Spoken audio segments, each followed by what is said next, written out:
हंसी विभूषित करान्नवनीरदाभात् पीताम्बरादरुण बिम्बधरा पलोष्ठात् पूर्णेन्दुसुन्दर मुखादर बृंद नेत्रात् कृष्णात् परं किमपि त्वमहं न जाने। ॐ नमो भगवते वासुदेवाय नमः।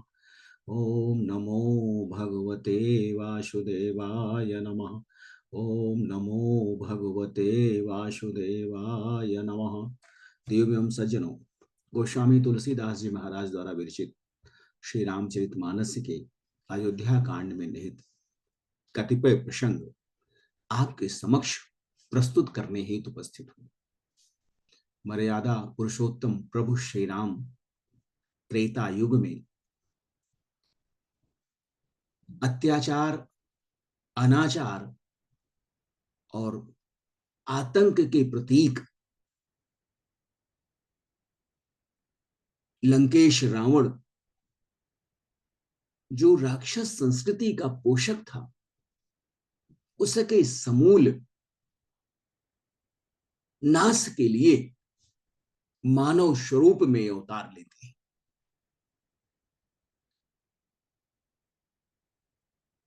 यह महान कृत्य तभी संभव है जब परमपिता परमेश्वर मानव शरीर धारण करे। रावण को ब्रह्मा का यह वरदान था कि मनुष्य एवं बंदरों के अतिरिक्त तुम्हारा नाश कोई नहीं कर सकता। प्रभु श्री राम अपनी लीला से अपनी ही मां कैकेयी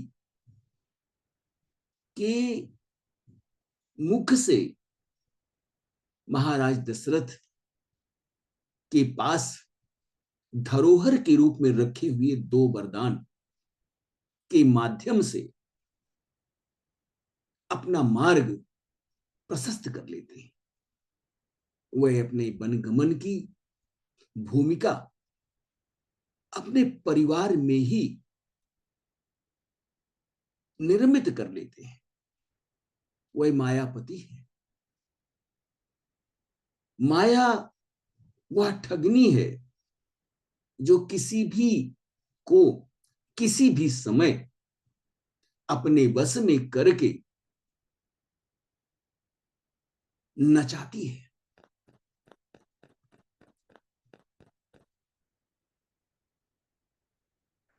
प्रभु श्री राम के वन गमन की सूचना पाकर उनकी अर्धांगिनी जगत जननी मां सीता भी वन के लिए प्रस्थान करने हेतु अपनी मां कौशल्या के समीप जा चुकी है।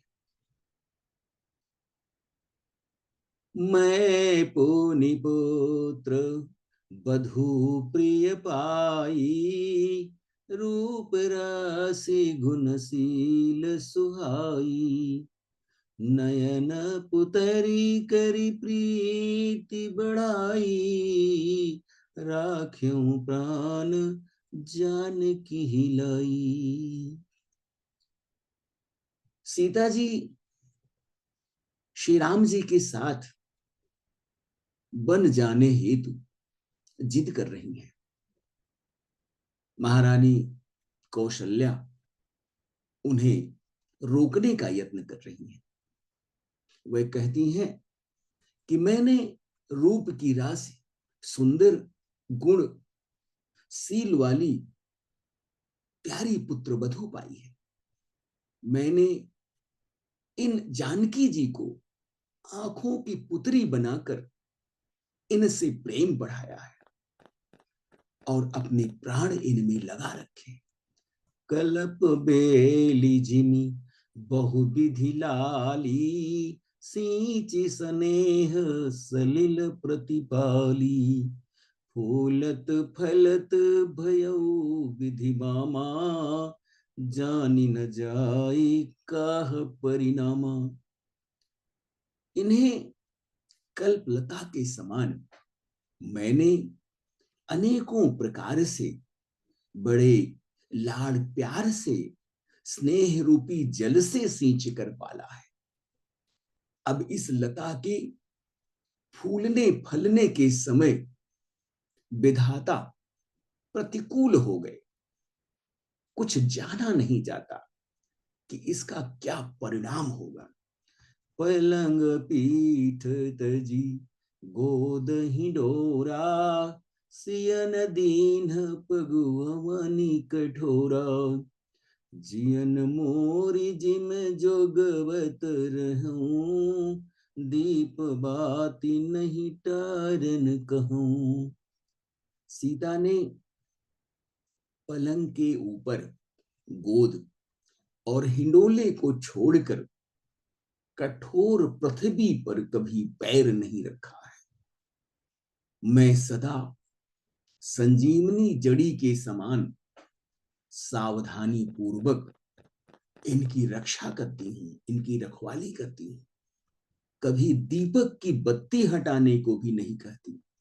सोई सी चैलन चहती बन साथा, आय सुकाह होई रघुनाथ, चंद किरण रस रसिक चकोरी, रवि रुख नयन सकई किमि जोरी।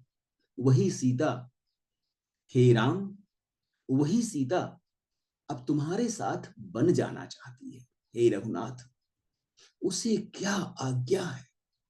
चंद्रमा की किरणों का रस अमृत चाहने वाली चकोरी सूर्य की ओर आंख किस तरह मिला सकती है। करी के हरि निशिचर चरहि, दुष्ट जंतु बन भूरी, बिस बाटिका की सोह सुत, सुभग सजीवनी मूर। हाथी, सिंह, राक्षस आदि अनेक दुष्ट जीव जंतु वन में विचरण करते हैं। हे पुत्र, क्या विष की वाटिका में सुंदर संजीवनी बूटी शोभा पा सकती है। बन हित कोल किरात किशोरी, रची बिरंची विषय सुख भोरी, पाहन कृमि जिमि कठिन सुभाऊ, तिनहि कलेशुन कानन काऊ। वन के लिए तो ब्रह्मा जी ने विषय सुख को न जानने वाली कोल और भीलों की लड़कियों को रचा है, जिनका पत्थर के कीड़े जैसा कठोर स्वभाव है। उन्हें वन में कभी दुख नहीं होता। कै तापसतिय कानन जोगु, जिन्ह तप हेतु तजा सब भोगु, सिय बन बसिहि तात के ही भांति, चित्र लिखित कपि देखी डेराती। अथवा तपस्वियों की स्त्रियां वन में रहने के योग्य हैं, जिन्होंने तपस्या के लिए समस्त भोगों का परित्याग कर दिया है। हे पुत्र, जो तस्वीर के बंदर को देखकर डर जाती है, वह सीता वन में किस प्रकार रह सकेंगी। सुर सर सुभग बनज बनचारी, डाबर जोग की हंस कुमारी, अस बिचारी जस आयसु होई, मैं सिख देऊं जान की सोई। देव सरोवर के कमल वन में विचरण करने वाली हंसनी क्या तलैयों में रहने योग्य है। ऐसा विचार कर जैसी तुम्हारी आज्ञा हो, मैं जानकी को वैसी ही सीख दूं। जवसी भवन रहै कहयंबा, मोहि कहा होई बहुत अवलंबा, सुनि रघुवीर मातु प्रिय बानी, सील स्नेह सुधा जनुषानी। माता कहती है, यदि सीता घर में रहे तो मुझको बहुत सहारा हो जाए। श्री राम जी ने मां की प्रिय वाणी को सुनकर, जो मानो सील और स्नेह रूपी अमृत से सनी हुई थी, कही प्रिय बचन विवेकमय, कीन्ही मातु परितोष, लगे प्रबोधन जानकी, प्रगति विपिन गुण दोष। विवेकमय प्रिय वचन कहकर माता को संतुष्ट किया। फिर बन के गुण दोष प्रकट करके वह जानकी जी को समझाने लगे। प्रभु श्री राम के वन गमन की सूचना पाकर जगत जननी मां सीता अपने प्रियतम के साथ वन जाने हेतु तैयार है। मां कौशल्या अत्यंत दुखी है। वह कहती हैं कि जो सीता चित्र में खुदे हुए, चित्र में बने हुए किसी जीव जंतु को देखकर भयभीत हो जाती है, जिस सीता को मैंने कभी दीपक की बत्ती बढ़ाने के लिए नहीं कहा, वह सीता बन जा रही है। वह वन में भला कैसे रह सकती है? इस कलयुग में जहां सास एवं बहू के मध्य